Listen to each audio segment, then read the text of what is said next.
Vamos a seguir en nuestros pasos para completar el root locus.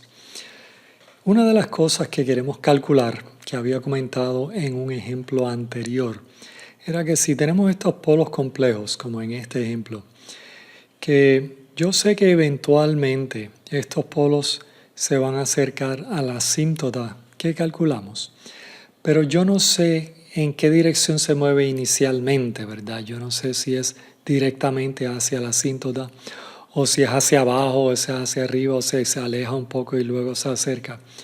Ese movimiento inicial del polo lo queremos calcular.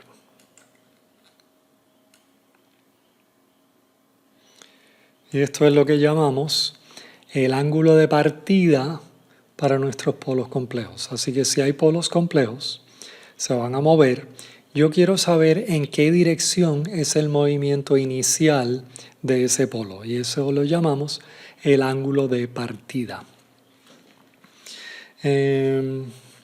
Vamos a, como siempre o como en estos casos, usamos el criterio de ángulo para calcular esto. Vamos a volver al mismo ejemplo y vamos a ver cómo es que calculamos ese ángulo inicial. En este ejemplo habían dos ceros, 4 polos, aquí dibujado de nuevo, ¿verdad? Los 4 polos y los dos ceros.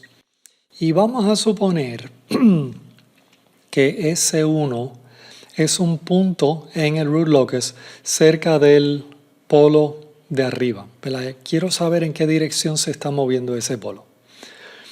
Ahora, vamos a presumir o vamos a decir que yo quiero que S1 esté en el root locus. Ahora, lo que vamos a hacer en práctica, ¿verdad? Yo voy a decir que S1 está bien cerca de este polo. Y ¿verdad? Si está bien cerca, pues esa es la dirección en que va a tomar cuando este polo se empieza a mover. Del criterio de ángulo, nosotros sabemos que el ángulo, si S1 está en el root locus, pues el ángulo de P de S1 tiene que ser más o menos 180 grados. Así que, ¿verdad? En este caso, ¿qué sería? Pues sería, ¿verdad? El ángulo, sería la suma de estos ángulos. La suma, los ángulos de los ceros positivos, los ángulos de los polos negativos, sería el ángulo de nuestro sistema. Que si venimos y lo escribimos, ¿verdad? Ceira 1 sería negativo, Ceira 2 menos Ceira 3, menos Ceira 4, menos Ceira 5, más Ceira 6. Los positivos, ¿verdad? Porque son ceros.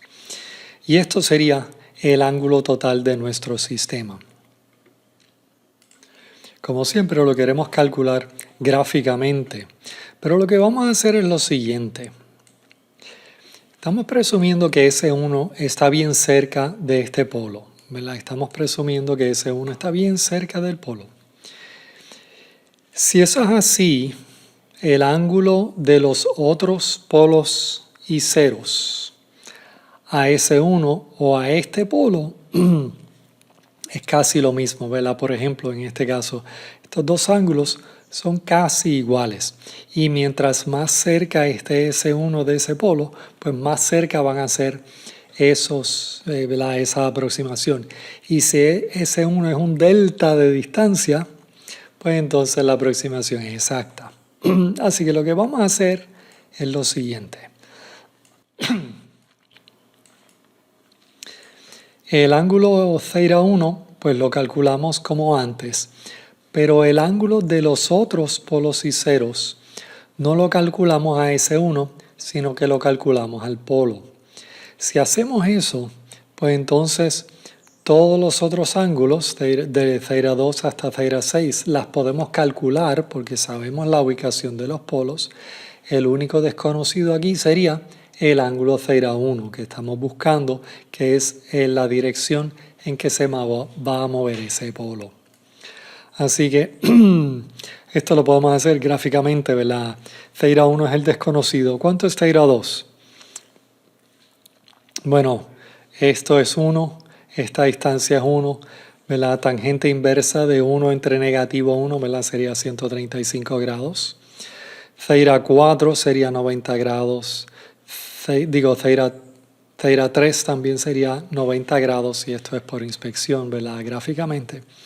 Theta 5, ¿verdad? Si esto es 1 y esto es 1 y esto es obviamente 45 grados, ¿verdad? Tangente inversa de 1 entre 1 es 45. Y Theta 6, ¿verdad? Esta distancia es 1, esta distancia es 3. Así que tangente inversa de 1 entre 3, pues sería 26.6 grados. Si ahora despejamos para Theta 1, nos daría 117 grados si es que igualamos esto a negativo 180 grados, ¿verdad? Esto lo podemos igualar a cualquier valor más menos 180, más menos 540, porque ¿verdad? Yo sé que un ángulo y un ángulo más 360 grados es el mismo ángulo. Así que en este caso lo igualé a menos 180, despejamos para Theta 1 y nos dio 117 grados. Quiere decir que en este problema, en este ejemplo específico, cuando este polo se empieza a mover, inicialmente no se va a mover hacia la asíntota. 117 grados es más de 90. O sea que inicialmente se mueve alejando para luego acercarse a la asíntota.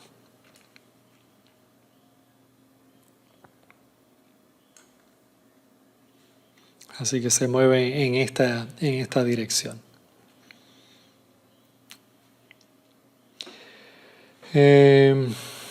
Ahora, las dos cosas que quedan no tienen tanto que ver con el dibujo del root locus, es más con calcular otras cosas. Por ejemplo, una vez que tenemos el root locus, podemos calcular la K que necesitamos para poner los polos donde queremos. Y en ese caso podemos determinar la localización de los polos usando el criterio de ángulo y podemos usar, ¿verdad?, el criterio de magnitud para calcular la K para una ubicación de polos específicos. ¿Verdad? Esto lo hacemos despejando para acá en este caso, ¿verdad? Esta es nuestra ecuación característica. Despejamos para acá, sería 1 entre P de S. Si nosotros sabemos dónde queremos el polo, ¿verdad? Si sabemos todo el root locus y yo quiero poner un polo en algún punto del root locus, ¿verdad? ¿Qué K me lo pone en ese punto? Pues simplemente uso esta ecuación sustituyendo S igual a SX, donde yo quiero que esté el polo. Entonces esto me va a dar un número real positivo y entonces uso la K, o eso sería la K, para poner los polos en ese punto.